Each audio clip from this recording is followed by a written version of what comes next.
Everyone welcome to Somnath sir maths YouTube চ্যানেলে প্রত্যেককে স্বাগত। দেখো আমরা ডেসক্রিপটিভ ম্যাথামেটিক্স ক্লাস 6 যেটা মিসলিনিয়াস এবং এলডিএ মেন্স এর জন্য খুবই গুরুত্বপূর্ণ, তার একটা নতুন ক্লাস 6 নম্বর ক্লাসে আমি এসে গেছি। তো দেখো ক্লাস শুরু করছি। দেখো প্রথম কোশ্চেন কি দেয়া আছে আজকে।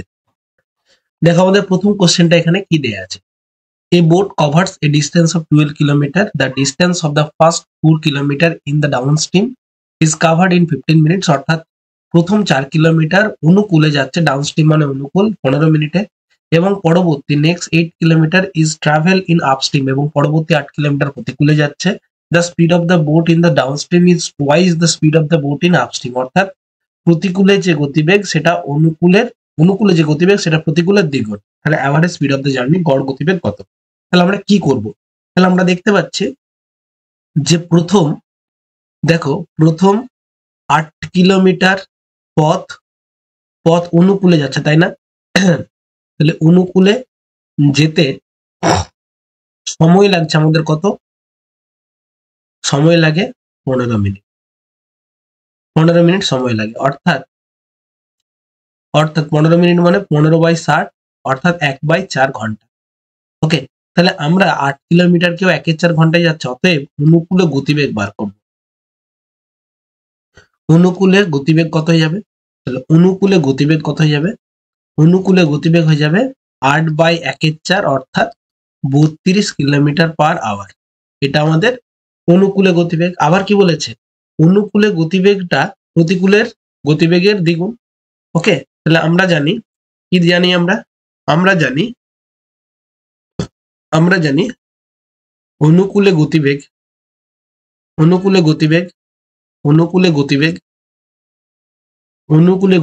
প্রতিকূলে, এটা স্রোতের বলে লিখে দেবে, কোনো অসুবিধা নেই। প্রতিকূলে গতিবেগের দ্বিগুণ।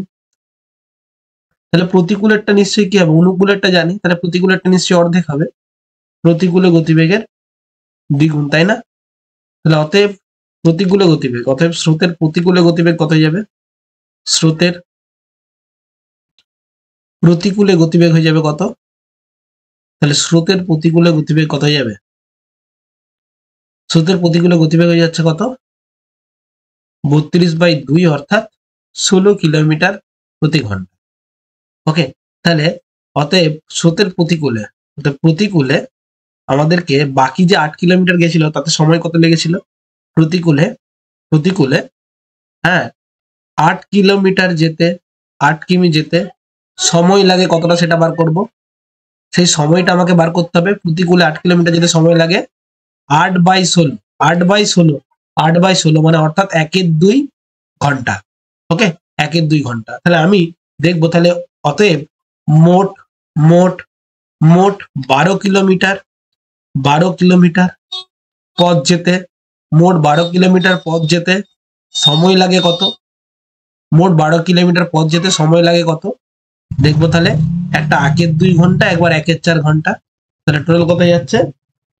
তাহলে এটা এলসিএম করলে কত যাচ্ছে? 2 দুগুণে 4, 2 + 1 3/4 ঘন্টা, নাকি না? তাহলে অতএব গড় গতিবেগ বার করে নেবো আমরা। গড় গতিবেগ মানে কি? মোট ডিস্টেন্স, অর্থাৎ 12 কিলোমিটার বাই মোট সময়, অর্থাৎ এইটা। তাহলে অ্যান্সার হয়ে যাচ্ছে 3 × 4 = 4 × 4 = 16 কিলোমিটার প্রতি ঘন্টা। এটাই আমাদের মোট গতিবেগ। এটা আবার নির্ণয় উত্তর বলে আমরা ভালো করে লিখে দেবো, এটা আমি আর লেখাচ্ছি না। ঠিক আছে, তো এইভাবে আমরা পুরোটা করে দিলাম। আশা করি ব্যাপারটা বুঝতে পেরেছো। Clear everyone?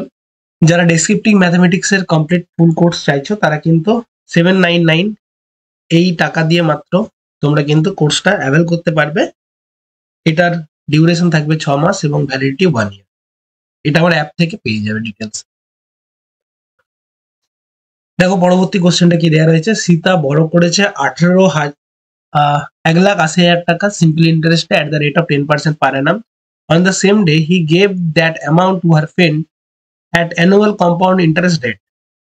Okay, how much rupees did he earn at the end of 2 years? অর্থাৎ সে একই রেটে যদি কম্পাউন্ড ইন্টারেস্টে দিয়ে দেয় তাহলে সে কত টাকা আর্ন করবে, অর্থাৎ লাভ করবে কত টাকা সেটা। তাহলে দেখো, তাহলে আমি একটা জিনিস দেখছি, 18,000 টাকার 1,80,000 টাকা সে ধার নিয়ে এসছে।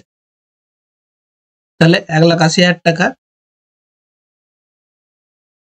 1,80,000 টাকার 10% হারে হারে জাস্ট 2 বছরের সরল সুদ কত হবে? সরল সুদ বা এরকম করে লিখতে পারি, আমাদের এরকম কনফিউশন থাকলে আমরা এইভাবে লিখতে পারি যে ধরি আসল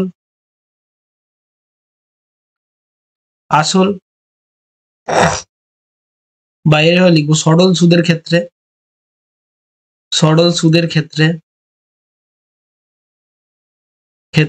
আসল কত টাকা? আসল 18,000 টাকা, পি ইকুয়াল টু 18,000 টাকা, 1,80,000 টাকা।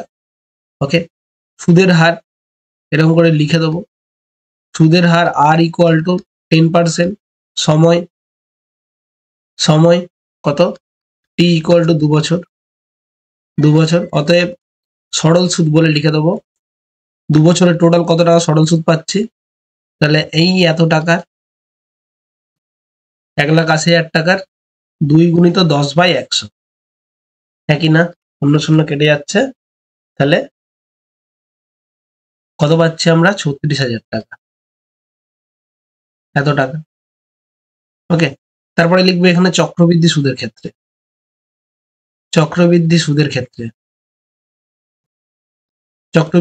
ক্ষেত্রে সেই একই জিনিস, আসল পি ইকুয়াল টু 1,80,000 টাকা, সুদের হার আর ইকুয়াল টু 10%, সময় টি ইকুয়াল টু 2 বছর। এরপরে এটা যেটা পাচ্ছি আমি, এটা কি পাবো? এরপরে এটা যেটা পাবো আমি, সেটা কি পাবো? এটা পাবো সুদে আসল, অর্থাৎ সুদে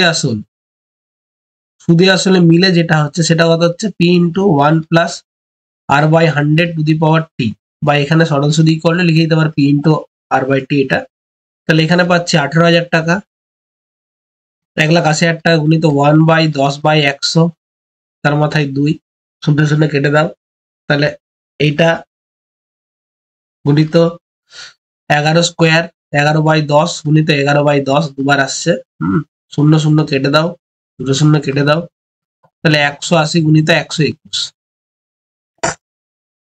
180 গুণিত 121, এই গুণটা আমাদেরকে করতে হবে, কিছু করার নেই। যে 2 শূন্য কাটবে, 3টে শূন্য তো রয়ে যাবে, 4টে শূন্য ছিল, তাহলে 1800 গুণিত 121, ঠিক আছে? এখানে গুণটা করে দেবো, 1800 গুণিত 121, তাহলে 1819 করলে কত হয়ে যাবে? 1800 গুণিত 121 করলে তাহলে 18,000 তো থাকবেই, তারপর 18 দুগুণে 3600, 36,000, 18,000, 1,18,000 প্লাস 36,000, 1,80,000 প্লাস 36,000 প্লাস আবার 3600, তাই তো? তাহলে 1800 গুণিত 121 ইকুয়াল টু ডাইরেক্ট হয়ে যাচ্ছে 2,17,800। তাহলে অতএব চক্রবৃদ্ধি সুদ ইকুয়াল টু কত হবে? চক্রবৃদ্ধি সুদ কত যাচ্ছে? চক্রবৃদ্ধি সুদ হয়ে যাচ্ছে এই যে এইটা, এখান থেকে আমাকে প্রিন্সিপালটা বিয়োগ করতে হবে, হ্যাঁ কিনা? অর্থাৎ 1,18,000 বিয়োগ করতে হবে। তাহলে এইটা থেকে আমরা বিয়োগ করব 1,80,000 বিয়োগ করে দিতে হবে। এটা বিয়োগ করলে কত থাকবে? 37,800, 37,800 এত টাকা। তাহলে আমরা এখান থেকে পরে আমরা এখানে লিখছি পুরোটা কমপ্লিট করার জন্য একই পেজে। তো আমরা দেখতে পাচ্ছি কি যে আমার চক্রবৃদ্ধি সুদ এত টাকা পেয়েছে, সরল সুদ এত টাকা পেয়েছে, অতএব সে কত টাকা লাভ করেছে। তাহলে অতএব উত্তর বলে লিখবো, অতএব 2 বছর পরে তার লাভ হয়েছে, হ্যাঁ, তার উপার্জন হয়েছে বা লাভ হয়েছে বললে কত টাকা হয়ে যাচ্ছে? লাভ হয়েছে, কত টাকা লাভ হয়েছে? বিয়োগ করে দাও 37,800, এখান থেকে আমি বিয়োগ করে দেবো 36,000, অর্থাৎ 1,800 টাকা, 1,800 টাকা। ক্লিয়ার? 1,800 টাকা লাভ হয়েছে। ওকে, বোঝা গেছে আসলে? চলো নেক্সট, পরেরটা দেখো কি বলেছে। বালাজি ইনভেস্ট করেছে 1/7 of his invested at 4%, 1/2 at 5% and the rest at 6% for year. যদি সে টোটাল ইন্টারেস্ট 730 টাকা লাভ করে, তাহলে what are the total some he has invested? তাহলে কি হবে? তাহলে বালাজির মূল মূলধন কত ছিল সেটা ধরে, ঠিক আছে? ধরি বালাজির বালাজির মোট মূলধন, আমি মোট মূলধন দেখতে পাচ্ছি বালাজির, ধরে নিচ্ছি আমরা এক্স টাকা। তাহলে তাহলে অতএব 4% হারে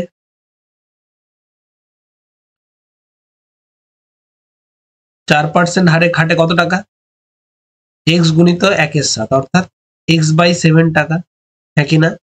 আবার 5% হারে খাটে কত টাকা, কত টাকা, 1/2, তো এক্স টাকার 1/2 অর্থাৎ এক্স বাই 2 টাকা। আর 5% হারে কাটে কত, এটা 6% হারে কত বাকি টাকাটা, তাহলে 6% হারে কাটে কত টাকা, টোটাল এক্স টাকা ছিল, সেখান থেকে আমরা এক্স বাই 7 আর এক্স বাই 2টা বিয়োগ করব, তাহলে কত যাচ্ছে x minus 2x plus 7 9x by 14, তাহলে বিয়োগ করলে কত হচ্ছে 14x মাইনাস 9x মানে 5x বাই 14, এত টাকা। বোঝা গেল? এটা হচ্ছে আমাদের 5%, 6% এবং 4%, 5% এবং 6% হারে কে কত টাকা খাটে সেটা আমরা দেখলাম।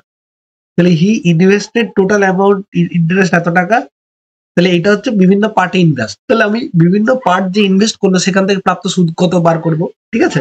তাহলে দেখবো এক্স বাই 7 টাকা টাকা 4% হারে, টাকার 4% হারে সরল সুদ কত হয়ে যাবে, এক্স বাই 7 গুণিত 4/100, একই না? তাহলে 4x বাই 700 টাকা। আবার কত টাকা পাচ্ছি, এক্স বাই 2 টাকার কত পার্সেন্ট হারে, 5% হারে সরল সুদ কত টাকা হয়ে যাবে, দেখো এক্স বাই 2 গুণিত 5/100, তাহলে হয়ে যাবে 5x বাই 200 টাকা। আবার বাকি যে ছিল 5x বাই 14 টাকা, তার 6% হারে সরল সুদ কত হয়ে যাবে, তাহলে 5x বাই 14 গুণিত 6/100, একই না? কাটাকাটি করে দাও, 3 এটা দিয়ে কাটলে 7, তাহলে অর্থাৎ 15x বাই 700 টাকা। ব্যাস, তাহলে এই তিনটে থেকে আমরা সরতে পাচ্ছি, তাহলে আমি একটা স্লাইড নিয়ে নিচ্ছি, তাহলে আমি এই তিনটে পার্ট থেকে টোটাল কি পাচ্ছি দেখো তো, আমি এই তিনটে পার্ট থেকে পাচ্ছি, তাহলে আমি দেখলাম একবার 4x বাই 700, 5x বাই 200 এবং 15x বাই 700, তাহলে এই তিনটে পার্ট থেকে মোট মূলধন আর কি, মোট লাভ টোটাল ইন্টারেস্ট। তাহলে শর্তানুসারে কত হলো, 4x by 700 plus 5x by 200 plus 15x by 700, সম্ভবত তাই, হ্যাঁ, ইকুয়াল টু 730। ব্যাস, এটাকে আমরা সমাধান করব। তাহলে আমাদের এলসিএম হচ্ছে 1400 টাকা, তাহলে এখানে 4 দুগুণে 8x, এখানে 5 7 35x প্লাস 15 দুগুণে 30x ইকুয়াল টু পাচ্ছি 730 এত, তাহলে বা উপরে হচ্ছে 73x ইকুয়াল টু পাচ্ছে 730 গুণিত 1400। ব্যাস, তাহলে এক্স এর ভ্যালু কত পাচ্ছি, অতএব এক্স এর ভ্যালু পাচ্ছি 730 গুণিত 1400 বাই 73, এটা 10 হয়ে যাচ্ছে, তাহলে অতএব 14,000 টাকা। তাহলে অতএব এক্স ইকুয়াল টু 14,000 টাকা। তাহলে অতএব যে মোট মূলধন ছিল আমাদের কোশ্চেনে কি চেয়েছে, যে কত টাকা ইনভেস্ট করা ছিল, অতএব অতএব নিম্নে উত্তর বলে আমরা লিখে দেবো, অতএব মোট মূলধনের পরিমাণ, মোট মূলধনের পরিমাণ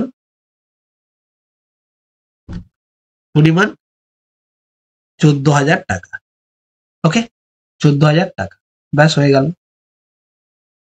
আশা করি বুঝতে পেরেছো প্রত্যেকে। আর এই ক্লাসগুলোর পিডিএফ কিন্তু আমার টেলিগ্রাম চ্যানেল থেকে পেয়ে যাবে, যেটার লিঙ্ক তোমরা ডেসক্রিপশন বক্সে পেয়ে যাবে, কিংবা টেলিগ্রামে ডাইরেক্ট সার্চ করতে পারো সোমনাথ স্যার ম্যাথস, কিংবা আমার অ্যাপ থেকেও কিন্তু ক্লাসগুলো পেয়ে যাবে। নেক্সট দেখো পরে কি কোশ্চেনটা দিয়েছে, বলছে 8 জন মেন এবং 6 জন ওমেন একটা কাজ কমপ্লিট করছে 5 দিন, এবং 6 জন মেন এবং 8 জন ওমেন একটা কাজ কমপ্লিট করছে 5 দিনে। তাহলে কতদিন সময় নেবে যাতে করে 7 জন ম্যান এবং 7 জন ওমেন কমপ্লিট করবে একই ধরনের কাজ, কতদিনে কমপ্লিট করবে একই ধরনের কাজ? খুব ভালো একটা অঙ্ক এবং খুব ভালো লেভেলের অঙ্ক। তাহলে এই অঙ্কটা আমরা কিভাবে করব? এখানে আমরা কি করব, এই ধরনের অঙ্কগুলো ডেসক্রিপটিভ করার জন্য সবসময় আমরা যেটা করব সেটা হলো আমরা এই যে ক্লাসটা আছে এটাকে আমরা ডেসক্রিপটিভ ওয়েতে একবার সাজিয়ে নেব। এই ক্লাসটাকে আমরা ডেসক্রিপটিভ ওয়েতে একবার সাজিয়ে নেব, সরি ডেসক্রিপটিভ ওয়েতে করানোর জন্য আমি কি বললাম একটু আমি গুলিয়ে ফেললাম। তো আমি যেটা করব সেটা হচ্ছে এই যে পুরো ব্যাপারটাকে ডেসক্রিপটিভ ওয়েতে করার জন্য আমরা ম্যান এবং ওম্যানের এফিসিয়েন্সিটা নিয়ে একটু ভাব। ওকে, আমি প্রথমে ধরে নিচ্ছি, কি ধরে নেব, ধরি একজন এখানে কি বলেছে 8 জন পুরুষ এবং 6 জন, হ্যাঁ 6 জন মহিলা একটা কাজ করে 5 দিনে। আমি মনে করছি একজন লোক করে x দিনে কাজটা। ভালো করে বুঝবে, ভালো করে বুঝবে আমি কি বলতে চাইছি। তাহলে আমি বলতে চাইছি যে ধরি ধরি একজন লোক একটি কাজ, একজন লোক একটি কাজ x দিনে এবং একজন মহিলা একই কাজ y দিনে সম্পন্ন করে। y দিনে সম্পন্ন করে, একটু বড় হবে, ভালো করে বুঝতে হবে, হ্যাঁ সম্পন্ন করে, বেশ ভালো কথা। তাহলে এখানে আর কি সমস্যা, হ্যাঁ আছে। দেখো একটি লোক যখন x দিনে সম্পন্ন করছে তাহলে ভালো করে বুঝবে, তাহলে একজন লোক, ভালো করে বুঝবে, একজন লোক, একটা লোকটাকে নিয়ে ভাববো, একজন লোক তাহলে একদিনে কাজ করবে কত, একদিনে কাজ করে একের এক অংশ, হ্যাঁ কি না, এক অংশ একটি কাজ করে x দিনে, তাহলে একদিনে করবে একের x অংশ, হ্যাঁ কি না, তাই তো। এবং এবং একজন মহিলা একদিনে কাজ করবে কত, একের y অংশ, হ্যাঁ কি না, একজন লোক করবে একের x অংশ, একজন মহিলা করবে একের y অংশ। তাহলে অতএব অতএব অতএব দেখো 8 জন লোক 8 জন লোক 8 জন লোক 8 জন লোক এবং 6 জন মহিলা 6 জন মহিলা কি কাজ করছে, একটি কাজ কমপ্লিট করতে পারছে কতদিনে, একটি কাজ সম্পন্ন করে কতদিনে, 5 দিনে, হ্যাঁ কি না। তাহলে বলতে পারি অতএব অতএব অতএব কি বলতে পারি আমরা, তাহলে একজন লোক একদিনে কতটা কাজ করে, তাহলে একদিনে কতটা কাজ করে আমি দেখি। তাহলে 8 জন লোক এবং 6 জন মহিলা একদিনে কাজ করে একের 5 অংশ, হ্যাঁ কি না। আবার আবার অর্থাৎ অর্থাৎ শর্তে, তাহলে শর্তে 8 জন মহিলার কাজ কত, একজন মহিলা একদিনে করে একের 8, তাহলে 8 জন লোকের কাজ কত 8/x, একজন মহিলা একদিনে করে 1/y, তাহলে 6 জন মহিলা কত করবে 6/y, তাহলে 8/x plus 6/y equal to 1/5। ওকে, এটা 1 নম্বর লিখে দাও, ক্লিয়ার। এই একই রকম ভাবে আমরা আরেকটা স্লাইড নিচ্ছি, আমরা খুব ভালো অঙ্ক এটা। তারপরে আমরা ঠিক তারপরে যেটা বলেছিল, অর্থাৎ 6 জন ম্যান এবং 8 জন ওম্যান কাজটা করে 5 দিনে। ওকে, তাহলে দেখো 6 জন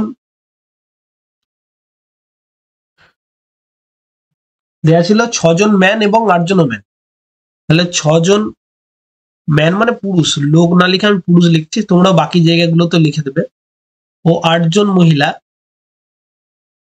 ও 8 জন মহিলা 8 জন মহিলা একটি কাজ সম্পন্ন করে 5 দিনে। অতএব 6 জন পুরুষ এবং 8 জন মহিলা একদিনে কাজ সম্পন্ন করে একের 5 অংশ, ব্যাস। অতএব শর্তানুসারে এখানে একটা শর্তানুসারে কি পাবো, তাহলে 6 জন পুরুষ কাজ করবে 6/x 8 জন মহিলা কাজ করবে 8/x ইকুয়াল টু 1/5, হ্যাঁ কি না? এটা 2 নম্বর। নম্বর গুণিত 3 মাইনাস 2 নম্বর গুণিত 4 করে পাই। এরকম জিনিসটা 1 কে 3 দিয়ে গুণ করলে 3 8 24/x plus 3 6 18/y equal to 3/5 হতো। আর 2 নম্বরকে 4 দিয়ে গুণ করলে 24/x plus 32/y equal to 4/5। আমরা এইটাকে বিয়োগ করে দিচ্ছি, সবগুলো বিয়োগ করে দিলে কি পেতাম আমরা? 24/24/x টা কেটে যেত, তাহলে এখানে 18 আর 14 32 মাইনাস 14y ইকুয়াল টু এখানে 3 5 4 5 থেকে 3 5 থেকে 4 5 এটা বিয়োগ করলে মাইনাস 1/5, তাহলে y কেটে যেত, y এর ভ্যালু হচ্ছে 70। ঠিক আছে, y এর ভ্যালু হচ্ছে 70। ভালো করে একবার দেখে নেই তবু। এখানে ছিল কত? 8/, এটাকে 3 দিয়ে গুণ করলে 3 8 24 3 6 18 3/5, ঠিক আছে। আর এখানে 4 দিয়ে গুণ করলে 8 6 24 4 8 32 4/5, বিয়োগ করলে এখানে পাচ্ছি মাইনাস 14, 18 4 14 32, ঠিক আছে। 3/5 থেকে এটা বিয়োগ করলে 1/5, তাহলে y এর ভ্যালু 70। তাহলে y এর ভ্যালু যদি 70 হয়, তাহলে y এর মান 2 নম্বরই বসিয়ে পাই আমরা। 2 নম্বরে বসিয়ে পাই কত? 6/x plus 8/70 equal to 1/5। 8/70 কে কাটাকাটি করলে 3 দিয়ে 2 দিয়ে 4/35, তাহলে 6/x ইকুয়াল টু হচ্ছে 1/5 মাইনাস 4/35। তাহলে এটা কাটাকাটি করলে 5 7 35, 7 মাইনাস 4/35, তাহলে 6/x ইকুয়াল টু 3/35, তাহলে এটা 2, তাহলে x এর ভ্যালু হচ্ছে 70। ওকে, তাহলে আমরা এখানে দেখতে পেলাম x আর y এর দুটো মানই হচ্ছে 70। তাহলে আমি এখানে আরেকটা আমাকে স্লাইড নিতে হচ্ছে। আরেকটা স্লাইড নিয়ে কি করব আমরা, যে x ও y, তাহলে আমি বলতে পারি অতএব একজন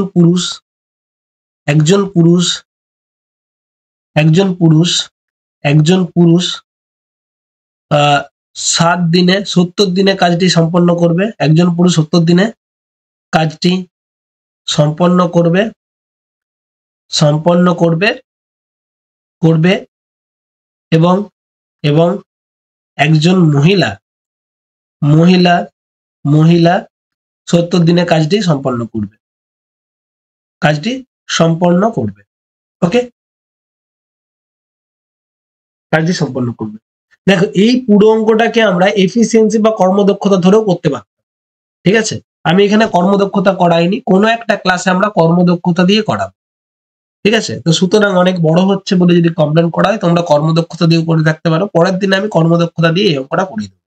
ঠিক আছে, তাহলে আমি একটা জিনিস ধরতে পারি কি, যে একজন পুরুষ 70 দিনে কাজটা করতে পারে। এটা তাহলে আমি একটা জিনিস দেখতে পাচ্ছি, তাহলে 7 জন পুরুষ, তাহলে একজন পুরুষ একদিনে কাজ করে কতটা, ওটা আমরা জানি। তাহলে একজন পুরুষ, তাহলে অতএব 7 জন পুরুষ, একবার লিখছি 7 জন পুরুষ। আমি একজন পুরুষ একদিনে কত কাজ করে, 1 এ 70, তাহলে 7 জন পুরুষ একদিনে কাজ করে কত অংশ? 7 জন পুরুষ একদিনে কাজ করে কত অংশ? তাহলে একজন পুরুষ একদিনে কাজ করে কত অংশ? 1 এ 70 অংশ। তাহলে অর্থাৎ 7 জন পুরুষ একদিনে কাজ করবে কত? একদিনে কাজ করবে 7/70, অর্থাৎ 1/10 অংশ। ওকে, তাহলে একই রকম ভাবে একজন মহিলা একদিনে কতটা কাজ করে? 1 এ 70 অংশ। অতএব 7 জন মহিলা একদিনে কত কাজ করবে? 7/70, অর্থাৎ 1/10 অংশ। তাহলে আমি এখানে বলতে পারি, অতএব 7 জন পুরুষ ও 7 জন মহিলা মোট কত অংশ কাজ করছে? 1/10 প্লাস 1/10, অর্থাৎ 2/10, অর্থাৎ 1/5 অংশ কাজ করে কত দিনে? একদিনে, হ্যাঁ কি না? তাহলে আমাদের দরকার কি? 7 জন পুরুষ ও 7 জন মহিলা, হ্যাঁ, এক অংশ বা পুরো কাজটা করবো কত দিনে? তাহলে 1/1/5, অর্থাৎ 5 দিনে। ঠিক আছে, 5 দিনে। অতএব উত্তর লিখে দেবো, অতএব যে 7 জন মহিলা এবং 7 জন পুরুষ, কোশ্চেন তো সেটাই বলেছে। অতএব 7 জন পুরুষ, 7 জন পুরুষ ও 7 জন মহিলা, 7 জন মহিলা একত্রে পুরো কাজ করে কতদিনে? পুরো কাজ করে কতদিনে? 5 দিনে, তাই না? তো এটা আমাদের একটু বড় হলো যদি আমরা এইভাবে করি, অর্থাৎ একদিনে কে কত কাজ করছে এইভাবে যদি ধরে ধরে করি, ধরে ধরে এবং লিখে লিখে করলে এতটা বড় হবে, কিন্তু এফিসিয়েন্সি ধরেও আমরা করতে পারি। কিন্তু আমি বলবো যদি সময় হাতে থাকে তো এইভাবে করবে, ঠিক আছে? ক্লিয়ার? চলো দেখা হচ্ছে পরের ক্লাসে, আজকে এতটাই রইলো, দেখা হচ্ছে পরের ক্লাসে। Thank you everyone.